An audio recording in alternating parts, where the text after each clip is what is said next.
been running, not towards something, away from discomfort, from stillness, from the quiet voice inside that keeps asking, when does your life begin? You've been showing up for everyone else, answering the calls, carrying the weight, keeping the peace. And somewhere in all of that generous, exhausting effort, you lost the thread back to yourself. This is not a judgment, it's a mirror. There is a philosophy, ancient, battle-tested, forged not in universities but in exile, in slavery, on the front lines of empire, that speaks directly to this moment in your life.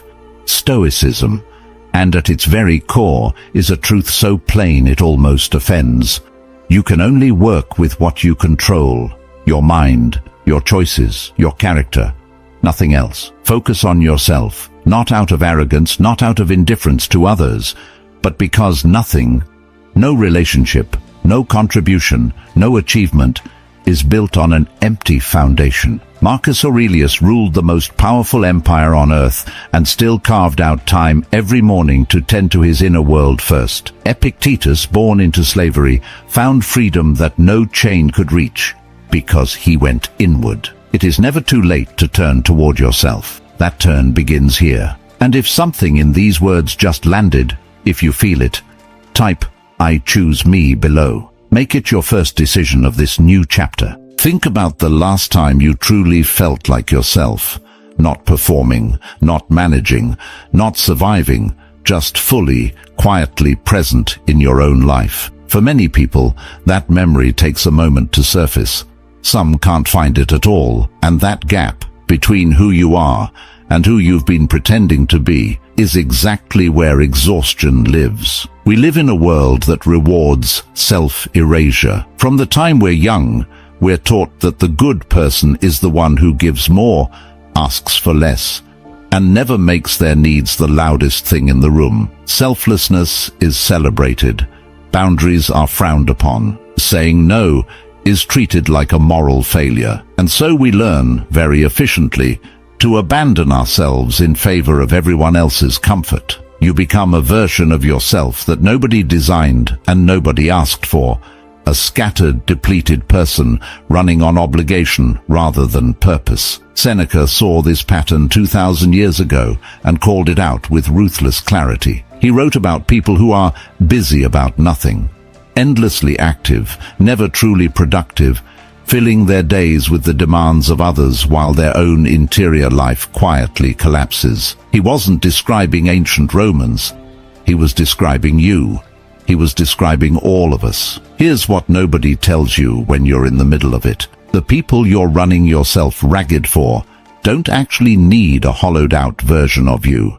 Your children, your partner, your friends, your colleagues, they need the real you. The grounded, present, capable version. And that version can only exist if you've done the work of tending to yourself first. The scattered life feels noble from the inside. It masquerades as devotion. But at its root, there is often something less comfortable, a fear of sitting with yourself, of confronting what you want, of taking ownership of your own direction. It is far easier to stay busy with other people's lives than to face the quiet, demanding work of building your own. This is what the Stoics called living according to others, rather than according to reason and nature, and they considered it one of the most dangerous ways a human being could spend their days. The first step towards something better is simply recognizing where you are, and if any part of this feels familiar, you're already halfway there. Marcus Aurelius was not born a philosopher. He was born an emperor, which, in the ancient world, meant he was born into a life defined entirely by external demands. The empire needed decisions, the armies needed leadership, the Senate needed managing, the citizens needed governing. Every single day of his life was, on the surface, about everyone else. And yet every single morning, before the empire got its hands on him, Marcus sat down and wrote to himself, not for posterity, not for publication. These private notes, what we now call the meditations, were never meant to be read by anyone else. They were the practice of a man who understood, with unusual clarity, that if he didn't tend to his own mind first, He had nothing real to offer the world. He wrote about perception, about patience, about the difference between what disturbed him and what he chose to let disturb him.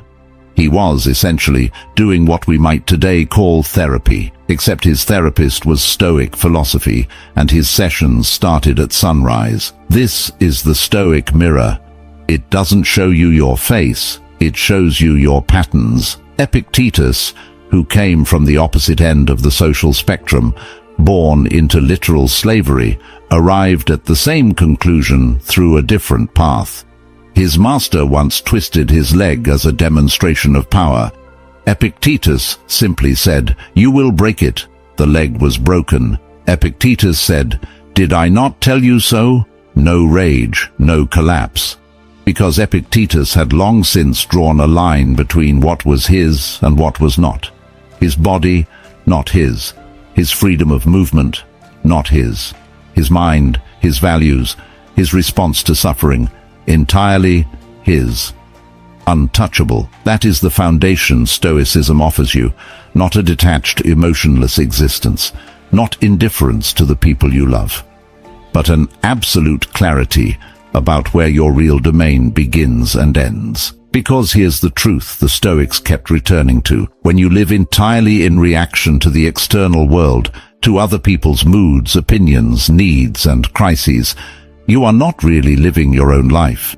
You are living 1,000 fragments of everyone else's. The mirror shows you that, and once you've seen it clearly, it becomes very difficult to look away. There is a phrase that appears quietly in Marcus Aurelius's writings, one that the philosopher Pierre Hadot later named and made famous: the inner citadel. It refers to that inviolable space inside you, the place no external force can truly reach, the seat of your judgment, your values, your response to the world. The Stoics believed this was the most important real estate in the universe, and most people have never once visited it. Reclaiming that space is not a dramatic overnight event.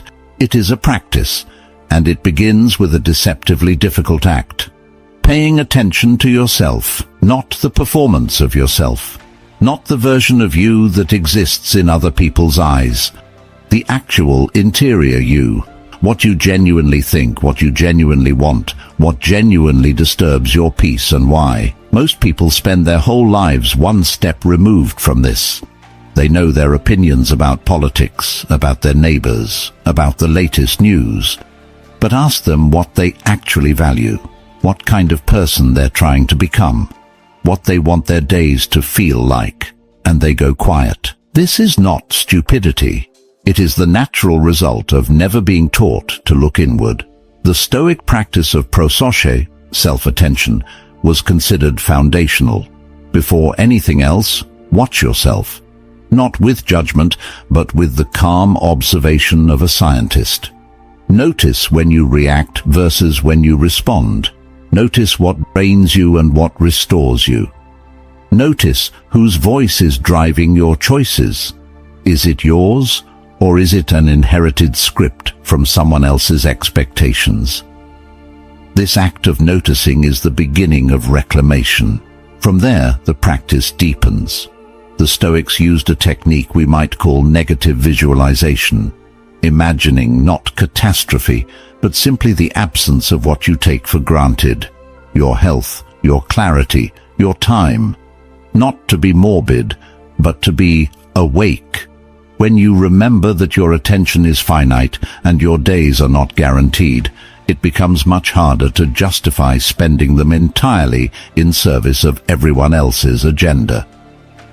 There is also the discipline of the evening review, something Marcus Aurelius practiced and Seneca wrote about explicitly. At the day's end, what did you do well? What pulled you away from your best self? Not to punish yourself, but to recalibrate, to show up differently tomorrow. The inner citadel is not built in a weekend, but every day you choose to look inward rather than scatter outward, you lay another stone. And over time that structure becomes something no external storm can easily tear down. Let's address the thing that stops most people before they even begin: the guilt. If you were raised in a culture, or a family, or a faith tradition that equated self-focus with selfishness, then the idea of putting yourself first will feel like a moral transgression. There will be a voice, probably a very familiar one, that says, "Who are you to prioritize yourself? Other people have real problems. Other people need you." That voice is not wisdom. It is conditioning, and it is costing you everything. Here is what Stoic philosophy makes unambiguously clear. You are not separate from the people you love and serve. You are connected to them, which is precisely why your own condition matters so much.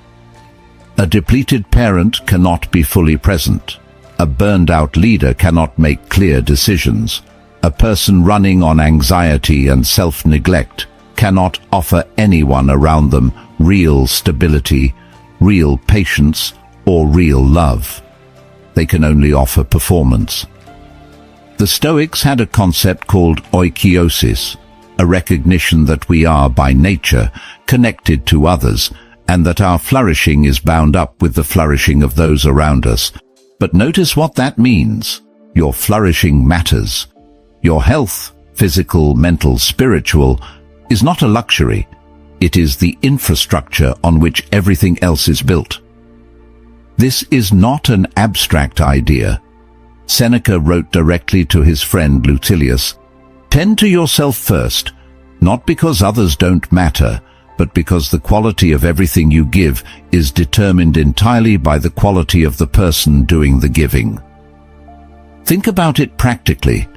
When you are rested, not just physically, but emotionally and mentally rested, how do you show up? When you've had time to think, to breathe, to do something that restores you. What kind of parent, partner, friend, or colleague do you become? The answer is obvious, and yet most people treat that state as a reward to be earned rather than a foundation to be maintained. Putting yourself first means deciding with full philosophical conviction that your growth is not optional, that your mental clarity deserves protection, that your dreams, your goals, your becoming, these are not vanity projects to be pursued only after everyone else is satisfied. They are your primary responsibility. The Stoics would tell you this plainly. You owe yourself the same devotion you give so freely to everyone else.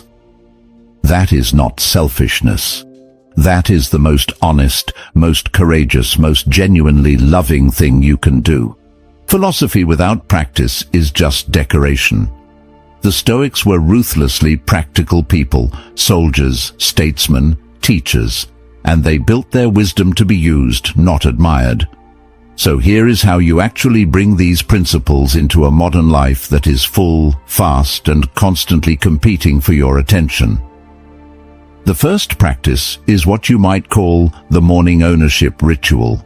Before you check your phone, before the inbox, before the news feed, before anyone else's needs land in your lap, you spend 5 to 10 minutes with yourself, not scrolling, not planning for others, just sitting with the question, what kind of person am I choosing to be today? This is exactly what Marcus Aurelius was doing in those pre-dawn writing sessions. He was claiming his mind before the world could fill it. You can do the same. The second practice is what Epictetus would recognize as the daily dichotomy check. Throughout your day, when you feel tension, anxiety, or resentment rising, ask yourself one question. Is this within my control? Your behavior, your effort, your response, other people's choices, the weather, the traffic, the economy? No. When you train yourself to redirect energy away from the uncontrollable and back toward your own choices and character, something remarkable happens. You stop leaking. All that energy that was hemorrhaging into worry and comparison and performance begins to consolidate inward, where it can actually do something useful. The third practice is the evening audit, Seneca's personal favorite. At the end of each day, before you sleep, you ask 3 simple questions. Where did I act from my best self today? Where did I give my power away? What will I do differently tomorrow? This is not self-punishment. It is self-authorship. You are treating your own development as seriously as you would treat any project that genuinely mattered to you. The 4th practice is perhaps the most countercultural of all: deliberate solitude. Time spent alone, walking, journaling, sitting quietly, not as an escape, but as a return. The Stoics believed that if you couldn't be alone with yourself in peace, you had work to do. That discomfort you feel in silence is not emptiness. It is the gap between who you are and who you're becoming, asking to be closed. These 4 practices, morning ownership, the dichotomy check, the evening audit, and deliberate solitude, do not require a monastery. They require only the decision that you are worth investing in, and that decision, made daily, is the most stoic act available to you. Here is something the self-improvement world rarely says out loud. There is no right time to begin this work. Not at 25, not at 40, not at 63. The Stoics, who lived in a world far more brutal and far less forgiving than ours, believed this completely.